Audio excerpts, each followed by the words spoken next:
নমস্কার।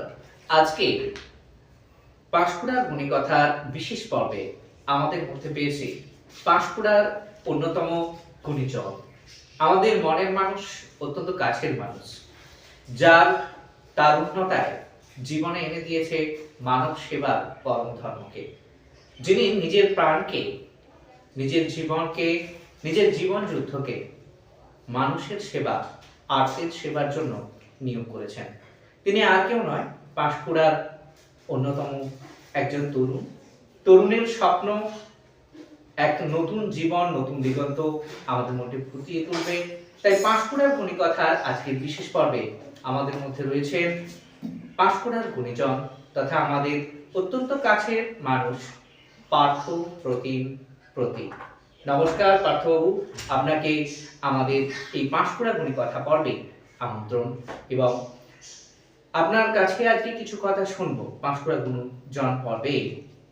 প্রথমে আপনার যদি পরিচয়টা আমাদের দর্শকদের জন্য বলেন, আপনার বাড়ি, কিভাবে এই সমাজ সেবা, মানবতার সেবায় আপনি এলেন।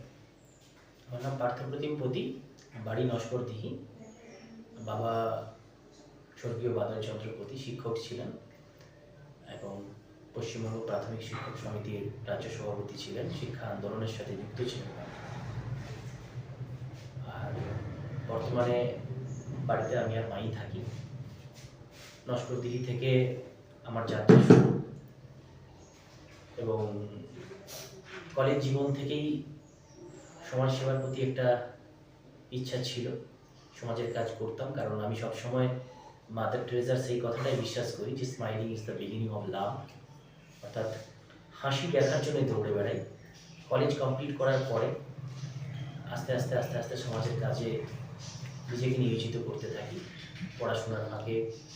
আর বা আমার যে পেশা গৃহশিক্ষকতা, আমি টিউশন পড়াই ব্যক্তিগতভাবে। সেই টিউশন পড়ানোর ফাঁকে ফাঁকে আস্তে আস্তে আস্তে আস্তে সমাজের কাজ আমি শুরু করি এবং আমি আমার ছাত্রদেরকে পেয়ে যাই, অনেক ছাত্রদেরকে। ছাত্ররা আমার প্রাণ, তারা আমাকে বিভিন্নভাবে সহযোগিতা করে বিভিন্ন কাজে। আস্তে আস্তে তাদের নিয়ে আমি একটা টিম বানাই, একটা টিম তৈরি করি, এটা গোটা পাঁশকুড়াতে বা গোটা পশ্চিমবাংলার মানুষের কাছে একটা পরিচিত টিম আমরা ছাত্রদল বলে। কারণ নজরুল ইসলামের সেই কথায়, আমরা শক্তি, আমরা বল, আমরা ছাত্রদল।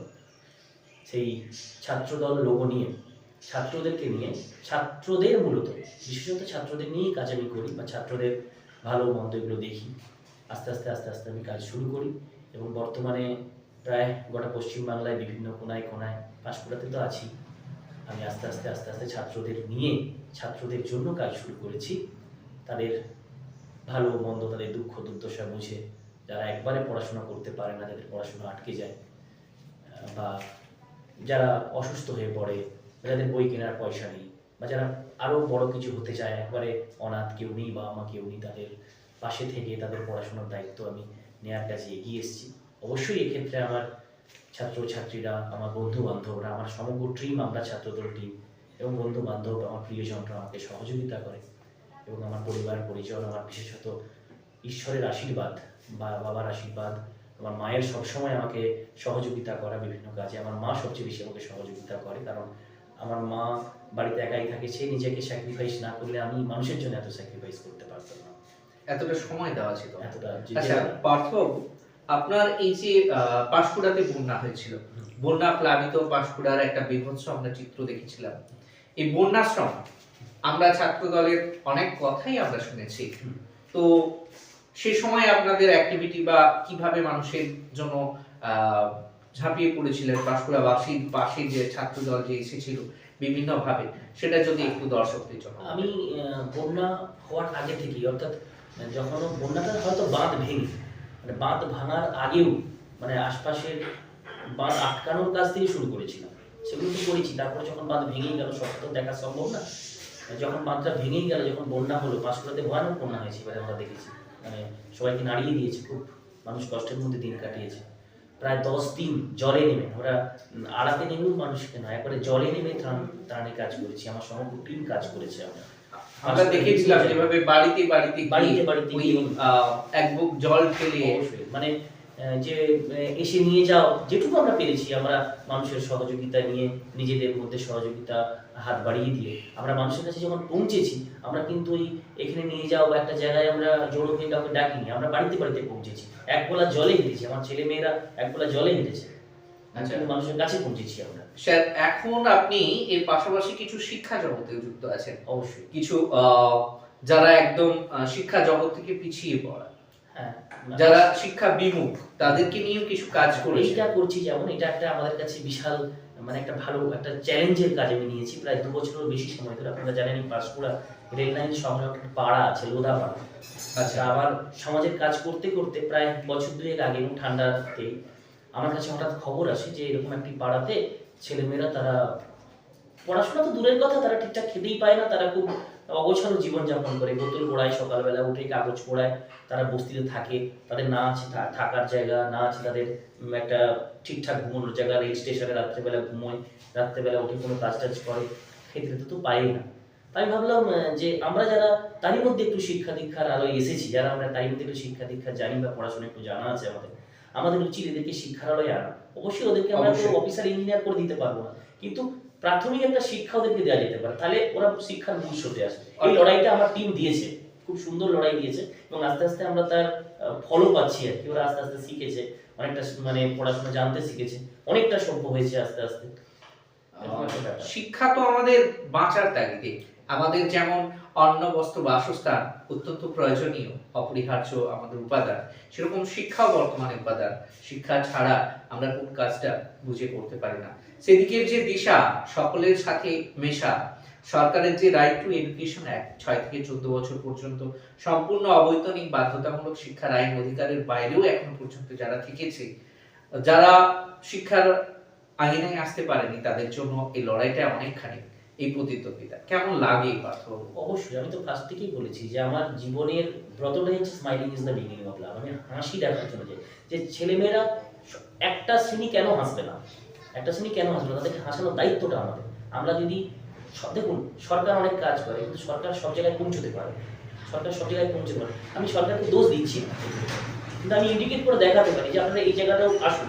আমি যখনই পাঁশকুড়াতে ওই জায়গাটায় কাজ করতে আসি, যখনই আমি ফেসবুকে পোস্ট করে আমি লিখি যে আপনারা সবাই আসুন, আমরা যেখানে সব জায়গাতে আমার যাওয়া সম্ভব না। আজকে যদি পাঁশকুড়ায় আমি এসেছি, আজকে বীরভূমে যদি হয়, মালদায় যদি এরকম, সমস্ত জায়গাতে এরকম ঘটনা আছে যে আমাদের মতো যুব সমাজকে এগিয়ে আসতে হবে এই কাজটা।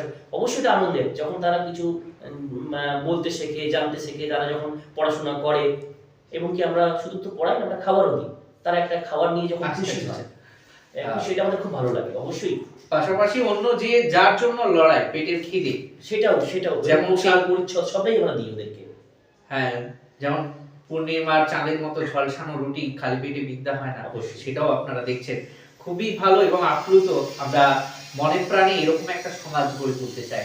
পার্থবাবু নিজেই যে কেবল কাজ করেন সেটা শুধু নয়, অন্যকে কাজের দিশা দেখান এবং কাজের ক্ষেত্র খুলে দেন, সবাইকে নিয়ে সম্মিলিতভাবে কাজে প্রয়াস করেন। টিম কাজ করছে, সবাই কাজ করছে। আচ্ছা পার্থবাবু, কেমন লাগে আপনার এই জায়গাটাতে? আপনি সবসময় বলেছেন যে ওদের হাসিটাই আমার জীবনের শ্রেষ্ঠ পাওয়া, শ্রেষ্ঠ পুরস্কার। আগামী দিনের লক্ষ্য কি, কি করতে চান, কি বলতে চান আমাদের বন্ধুদের? লক্ষ্য তো অবশ্যই আছে। যখন সমাজের কাজ করতে এসেছি, এটা তো একটা স্যাক্রিফাইস, নিজের জীবন থেকে অনেকটা সময় দিয়ে নিজেকে একবারে সমাজের কাজে বেশিরভাগটা সময় নিয়োজিত করা, মানে একটা স্যাক্রিফাইস, মানে একটা লক্ষ্য তো অবশ্যই জীবনে আছে যে এদের জন্য কিছু ভেবে যাব, এরা ভবিষ্যতে ভালো জানতে শিখবে, পড়তে শিখবে, এরা ভালো আছে, এদের ঘর বাড়ি হয়েছে, এরা আস্তে আস্তে বড় হয়ে নিজেদেরকে বুঝতে শিখেছে, এরা ঘর বাড়ি করতে পেরেছে, এরা আস্তে আস্তে সমাজের স্রোতে এসছে। এটা প্লাস শুধু শিক্ষা না, আমি স্বাস্থ্যটাও দেখি, কেউ অসুস্থ হলে, যেমন একজন ক্যান্সার পেশেন্ট আছেন, তার হয়ে লড়াই করছি। আপনার পোস্ট দেখেছি বা আমরা পাঁশকুড়াবাসীরা উপলব্ধি করেছি, শুধু ক্যান্সার নয়, একজন ব্লাডের দরকার হয়েছে, সেই পেশেন্ট আপনি সেটাও দিয়েছেন। নিজেও কখনো রক্ত দিয়েছি, মানুষের রক্তের জন্য জোগাড় করে দেওয়া। কেউ ক্যান্সার হয়েছে, কারো কিডনি নষ্ট হয়ে গেছে, এইসব ক্ষেত্রে টাকা যতটা সাধ্য মতো আমরা হাত পেতে আমার টিম পথে নেমে টাকা জোগাড় করে তাদেরকে দেওয়া বা তাদের চিকিৎসার ব্যবস্থাটা করে দেওয়া, এগুলো তো করতেই হয়। এর বাইরে যাদের একবারে পড়াশোনা আটকে গিয়েছে, অনেক অনাথ আশ্রমে আমি যাই, যাদের কেউ নেই, তারা বাবা মা কেউ নেই, তারা পড়াশোনা করে বড় হতে চায়, তারা তো অনাথ আশ্রম হয়তো কোনো খাওয়া দাওয়ার দায়িত্ব নিয়েছে, কিন্তু তারপরে যে দায়িত্বটা, এরকম দায়িত্ব নিয়েছি। যেমন একটি মেয়ে আমার হলদিয়াতে থাকে, ও বাবা মা কেউ নেই, একটি আশ্রমে থাকে, গান্ধী আশ্রমে। ওর নার্সিং পড়ার দায়িত্ব নিয়েছি যাতে করে ও বড় হয়ে নার্স হতে পারে, এরকম দায়িত্ব নেওয়া আছে। আমার টিম দায়িত্ব নিয়েছে, আমরা দায়িত্ব নিয়েছি। ছাত্রদল এগিয়ে চলুক তাদের গন্তব্যের লক্ষ্যে। পার্থপ্রতিম প্রতি তিনি প্রতির মতোই প্রতিনিধিত্বের পথে আমাদের জীবনের দিশা দেখান।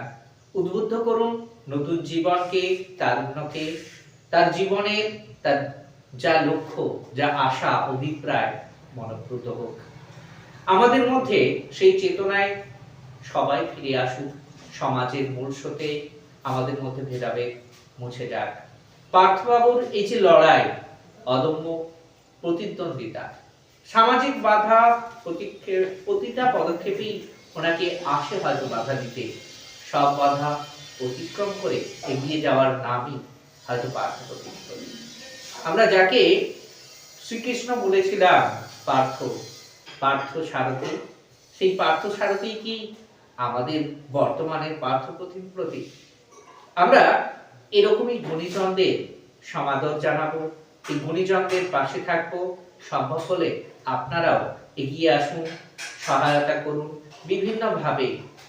এই পার্থবাবুর মতো মানুষদের যে অভিপ্রায়, সকলকে সমাজের মূল স্রোতে ফিরিয়ে আনা, শিক্ষার বিকাশ ঘটানো, সামাজিকভাবে প্রত্যেকে আমরা অপরের তরে সেই জন্য কাজ করা। ধন্যবাদ পার্থবাবুকে, অসংখ্য ধন্যবাদ সময় দেওয়ার জন্য।